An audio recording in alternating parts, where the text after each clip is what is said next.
की समस्या है, तो आज उसको हमें छोड़ना पड़ेगा, एक मत होना पड़ेगा हम सबके बीच में। उन्हीं श्री महाराज जी के उत्तराधिकारी और हनुमान सेना के श्री राष्ट्रीय अध्यक्ष जो श्री संजय दास जी महाराज हैं, मैं श्री चरणों में प्रार्थना करूंगा कि श्री महाराज जी अपना विचार रखेंगे। संकट मोचन सेना के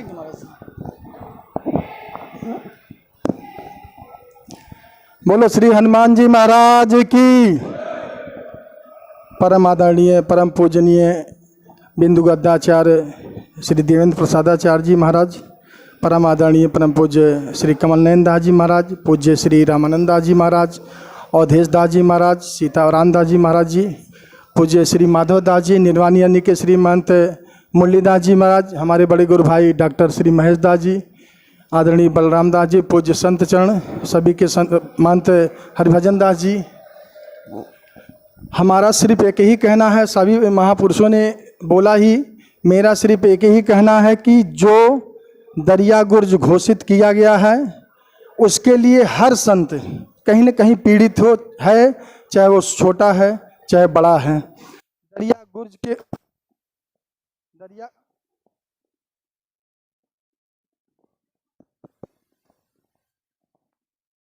हेलो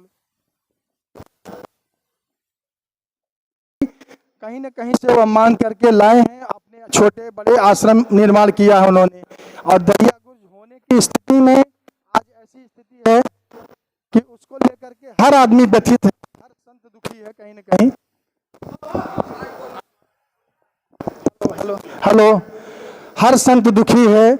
और दूसरी चीज, नजूल से संबंधित जो भी संतों के खतौनी हैं, ये जो नजूल में कर दिया गया कन्वर्ट, ये दोनों बिंदुओं पे जैसे आज मीटिंग हो रही है, तो ऐसा नहीं मीटिंग हो के समाप्त नहीं, ये मीटिंग हो करके उसके बाद 2-4 दिन के बाद फिर जितने भी अयोध्या के गणमान्य संत हैं, पूज्य संत हैं, इनकी अलग से एक मीटिंग होनी चाहिए। और जो यहाँ के पदाधिकारी हैं, चाहे डीएम हो चाहे कमिश्नर हो, उन सबको साथ में लेके बैठना चाहिए और इस पर विचार करना चाहिए और अपनी बातों को रखना चाहिए दरिया गुर्ज के लिए। और जो ये नजूल सरकार हो जा रहा है, इसकी वजह से प्रशासन शासन अपने अंडर में वो ज़मीनों को ले रहा है। जो जैसे अभी बृजमोहन दास जी कहें, पूज्य माधव दास जी डॉक्टर साहब कहें कि जो है 2-2, 300 साल ज़मीन जिस जो हम लोगों की थी वह नजूल में घोषित कर दी गई। अभी हमारा अंगद किला देख लीजिए, सुग्रीव किला देख लीजिए। अंगद किला हनुमानगढ़ी की जो थी बहुत पहले से महंत मुरलीदास जी के नाम से थी, 7 पीढ़ी पहले से ही महंत मुरलीदास जी के नाम उससे पहले चली आ रही थी। वह जमीन आज उसको नजूल में घोषित कर दिया गया। और इसके अलावा ट्रस्ट ने उधर से दूसरी साइड से ट्रस्ट ने भी पैसे का प्रलोभन दिया कि 30-32 करोड़ ले लीजिए, इस ज़मीन को दे दीजिए। जब महाराष्ट्र इस चीज़ के लिए हनुमानगढ़ी नहीं तैयार हुआ, तब इन लोगों ने ऐसा कुचक्र किया कि इसको जो है नजूल में दर्शा करके, ताकि भविष्य में फिर हम कहीं ना कहीं घूम के ट्रस्ट को ही देंगे वो ज़मीन। लेकिन हम लोग कोर्ट गए हैं, वहाँ से जो है हम लोगों को चल रहा है मुकदमा, और डीएम साहब ने कहा है कि जो है वहाँ उसको नहीं छेड़ा जाएगा, न ट्रस्ट छेड़ेगा न हम लोग छेड़ेंगे, वो जैसे है आपका वैसे बना रहेगा। अगर आप मुकदमा लड़के जीत जाइएगा, लीजिएगा। तो मेरा कहने का मतलब है कि महाराज श्री पूज्य कमल नयन दास जी महाराज, सभी संत यहाँ पर बैठे हैं, अयोध्या के जितने भी मठ मंदिर हैं, बड़े प्रतिष्ठित महंत हैं, इन लोगों को सभी हमारा यह प्रार्थना है कि इन अधिकारियों के साथ बैठा जाए और विचार विमर्श हो। अगर उससे हमें संतुष्टि नहीं होती है तो हम इसको जन आंदोलन बड़े पैमाने पर करने के लिए तैयार हैं।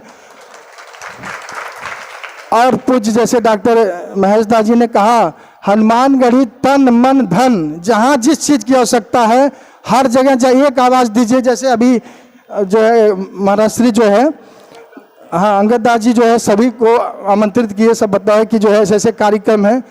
सभी लोग आपस में हनुमानगढ़ी के लोग विचार किए क्या किया जाए, ये हुआ कि नहीं चलना है।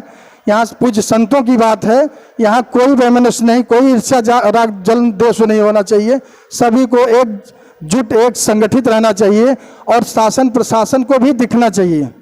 और जब भी कोई मीटिंग हो, छोटा हो बड़ा हो, प्रशासन उसमें आता है, हमारी बातों को अगर सुनता है, उसका निराकरण करता है तो ठीक है, नहीं तो हम लोग बहुत बड़े पैमाने पर जन आंदोलन करेंगे।